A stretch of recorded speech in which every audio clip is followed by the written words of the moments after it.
قبر ہماری منزل ہے، غفلت اس کی رکاوٹ ہے۔ غفلت کہتے ہیں قبر یاد نہ ہونا۔ شریعت نے کہا کہ جو شخص موت کو زیادہ یاد کرے وہ زیادہ سمجھدار ہے۔ چنانچہ انصار میں سے چند نوجوان صحابہ نبی الاسلام کی خدمت میں حاضر ہوئے، بہت خوبصورت سوال پوچھا، اے اللہ کے حبیب صلی اللہ علیہ وسلم، من اکیس الناس واحذم الناس، انسانوں میں سب سے زیادہ عقل مند اور سمجھدار کون ہے؟ نبی الاسلام نے فرمایا، اکثرہم ذکر للموت، وہ جو موت کو کثرت سے یاد کرتا ہو، واکثرہم استعداد للموت، اور جو ان میں موت کی سب سے زیادہ تیاری کرتا ہو، اولئک الاکیاس، یہ ہیں عقل مند لوگ، ذہبوا بشرف الدنیا وکرامت الاخرہ۔ نبی علیہ الصلوۃ والسلام نے تو ان کو عقل مند کہا جو موت کو زیادہ یاد رکھیں اور موت کی زیادہ تیاری کریں۔ نہ موت یاد ہو نہ موت کی تیاری یاد ہو تو وہ تو پھر نگاہ نبوت میں بے وقوف انسان ہے۔ تو آج سوچیں، ہم عقل مند ہیں یا بے وقوف ہیں؟ نبی علیہ الصلوۃ والسلام نے بے وقوف کس کو کہا؟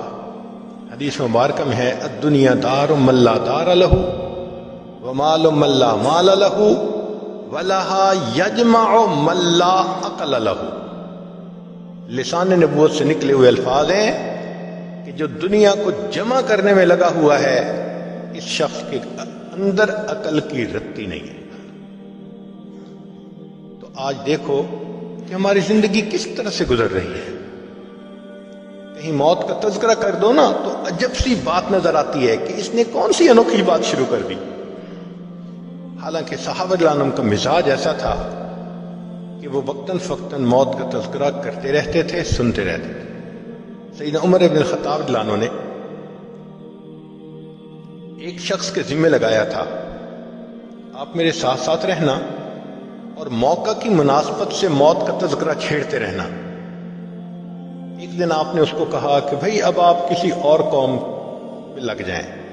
اس نے کہا، کیوں امیر المومنین، اب موت کو یاد کرنے کی ضرورت نہیں ہے؟ تو آپ نے اپنی ریش کی طرف اشارہ کر کے کہا کہ دیکھو اب اس میں جو سفید بال آ گئے، یہ مجھے موت کی یاد دلانے کے لیے کافی ہے۔ عمر لانو نے ایک انگوٹھی پائی ہوئی تھی، اس کے اوپر لکھا ہوا تھا، کفا بالموت واعظا، اے عمر موت ہی واعظ کافی۔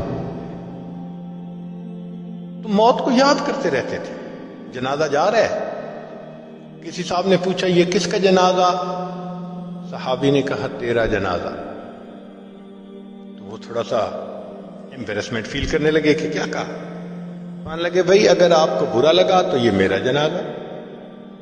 پھر بات سمجھائی کہ اے بھائی، جو فوت ہو چکا اس کی تو موت آ چکی، اب یہ تیری باری ہے یا میری باری؟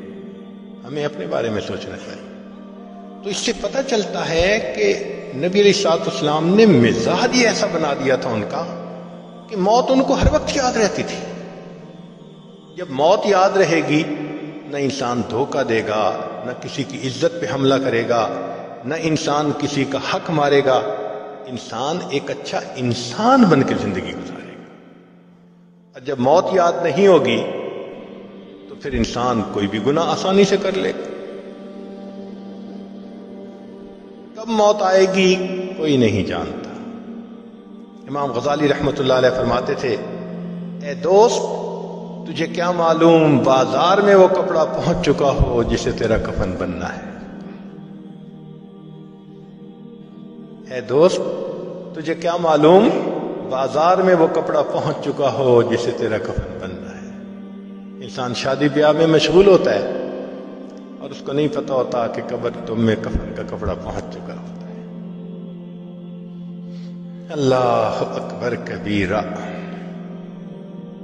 ایک آدمی کو دشمن نے قتل کیا اور نہر کے اندر ڈال دیا۔ کئی دن اس کی لاش نہر کے اندر ہی رہی تو پھول گئی، ایسی پھول گئی کہ جب اس کو نکالا گیا تو پتہ نہیں چلتا تھا کہ یہ کون ہے کون نہیں، پہچاننا مشکل تھا۔ یہ بھی پتہ نہیں تھا کہ کس شہر کا ہے۔ چنانچہ پولیس نے کاغذی کارروائی کر کے جو قریب بستی تھی اس کے عالم کو کہا کہ بھائی آخر مسلمان ہے، آپ اس کو نہلا دیں، کفنا دیں اور دفن کر دیں، ہمیں تو اس کے وارث کا کوئی پتہ نہیں۔ لو جی، امام صاحب نے بستی والوں کو کہا کہ لوگوں، نہلا تو میں دوں گا، میرے پاس کفن کے پیسے تو نہیں ہیں، تو کفن کے پیسے دو۔ دیہاتی علاقوں میں لوگوں کے پاس کھانے پینے کے لیے چیزیں تو ہوتی ہیں، سپینڈنگ کیپیسٹی نہیں ہوتی، کیش نہیں ہوتا۔ انہوں نے کہا مولانا اعلان کر دو مسجد میں۔ بستی میں اعلان ہوا، لوگوں لاوارث نعش ہے، کفن خریدنا ہے، اس کا چندہ کرو۔ کوئی 5 روپے لایا، کوئی 10 روپے لایا۔ آدھا گھنٹہ اعلان ہوتا رہا لاوارث نعش، اور پھر جا کے پیسے پورے ہوئے تو اس کو کفن دے کے، اس کا جنازہ پڑھا کے اس کو دفن کر دیا گیا۔ پولیس اس کی تفتیش میں تو لگی ہوئی تھی۔ 3 مہینے کے بعد کیس کی حقیقت کھلی تو پتہ چلا کہ وہ ایک علاقے میں ایک پورے گاؤں کا نمبردار تھا، اور اس کی 4 مربع زمین تھی جس میں فروٹ کا گارڈن بنا ہوا تھا۔ کروڑوں پتی تھا، کروڑوں روپیہ اس کے بینک اکاؤنٹ میں تھا، اور اس کے 4 جوان العمر بیٹے تھے۔ 4 بیٹے ہیں، کروڑوں پتی ہے، بینک میں کروڑوں روپیہ ہے، لیکن اس کو کبھی پتہ نہیں تھا جب میں مروں گا میرے کفن کے لیے آدھا گھنٹہ چندہ کیا جائے گا۔ وارث مان نہ کری وارثاں دا، رب بے وارثا کر مار دے۔ فرماتے ہیں کہ اے وارث، تو اپنے وارثوں کا مان نہ کرنا، اللہ تعالیٰ کبھی کبھی بندے کو لاوارث کر کے مار دیا کرتے ہیں، کیا پتہ کس حال میں موت ہے۔ ایک شخص 5ویں منزل پہ کوئی کام کر رہا تھا، ونڈو میں پاؤں جو اس کا اکھڑا اور کوئی چیز ٹوٹی تو وہ نیچے سڑک پر آ کر گرا، اور میٹل روڈ تھی، مگر اللہ کی شان، نہ ہڈی ٹوٹی، کوئی فریکچر نہیں ہوا، نہ خون نکلا، ایسے لگتا تھا کسی نے اس کو کیچ کر کے زمین کے اوپر رکھ دیا۔ لوگ بڑے حیران، 5ویں منزل سے گرا، کوئی انجری بھی نہیں ہے۔ لوگ اس کو مبارکباد دینے لگے۔ تیسرے چوتھے دن اس کے 2 دوست آئے اس کو ملنے کے لیے، اور کہنے لگے کہ تمہیں نئی زندگی ملی ہے، ہمیں مٹھائی کھلاؤ۔ اس نے کہا آپ بیٹھیں، یہ میرے بالکل گھر کے سامنے جو یہ مٹھائی کی دکان ہے نا، سویٹ شاپ ہے، ابھی میں تازہ مٹھائی لے کے آتا ہوں۔ وہ بٹھا کے گھر کہا کہ تم چائے بناؤ، بیوی کو کہا میں ابھی تازہ مٹھائی لاتا ہوں۔ بیوی نے گھر کے اندر ماربل لگا ہوا تھا اور اس کو دھویا تھا، صاف کیا تھا، اور وہ گیلا تھا۔ خاوند اپنے گھر میں ماربل کے فرش پر چلتا ہوا آ رہا ہے، پاؤں جو پھسلا، سر کے بل گرا، اس کو موت آ گئی۔ 5ویں منزل سے گرا، ایک قطرہ خون کا نہیں نکلا، فرش سے پھسلا، موت کا وقت آ چکا تھا۔ ہمیں کیا پتا کب موت آنی ہے، اس لیے نبی اسلام نے فرمایا کن فی الدنیا کأنک غریب او عابر السبیل، دنیا میں ایسے زندگی گزارو جیسے کوئی مسافر ہوتا ہے یا جیسے کوئی پردیسی ہوا کرتا ہے۔ جو پردیسی ہوتے ہیں نا، ان کے ذہن میں ہر وقت ہوتا ہے ہم نے واپس جانا ہے، ہم بھی یہاں پردیسی ہیں۔ ہر وقت یہ سوچ رہنی چاہیے کہ ایک دن ہم نے واپس اپنے وطن جنت جانا ہے، مگر غفلت آ جاتی ہے، اور غفلت بھی کیسی کہ بندے کو مرنا یاد ہی نہیں۔ ایک بڑے میاں تھے، 85 سال عمر تھی۔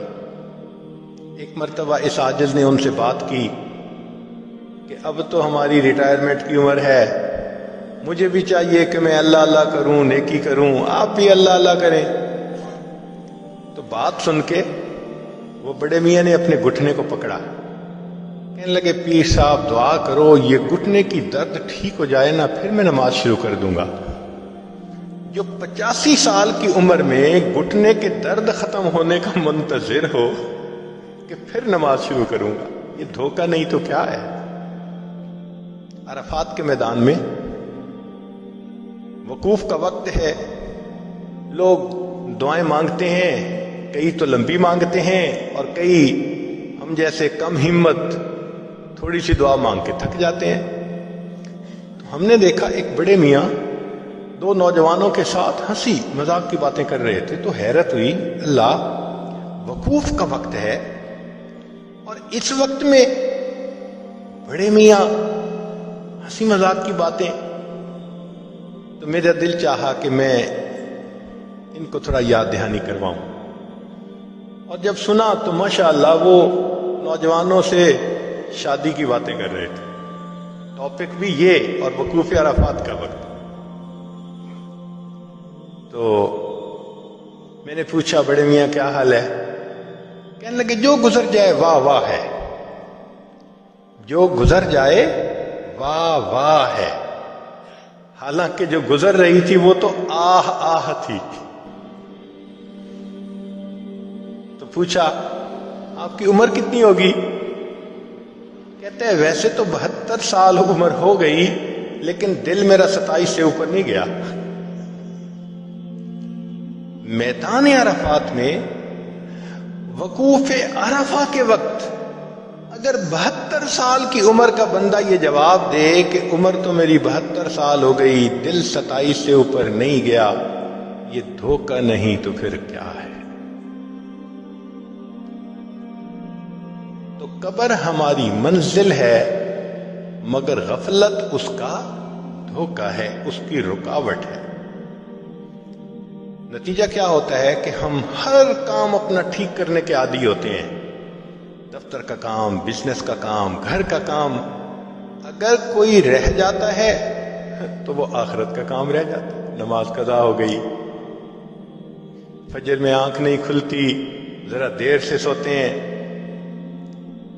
آج دعوت پہ چلے گئے اس لیے فجر نہیں ہو سکی، ان چیزوں میں لگ کے فجر نماز قضا ہو جانا یہ تو بہت بڑی الارمنگ کنڈیشن ہے۔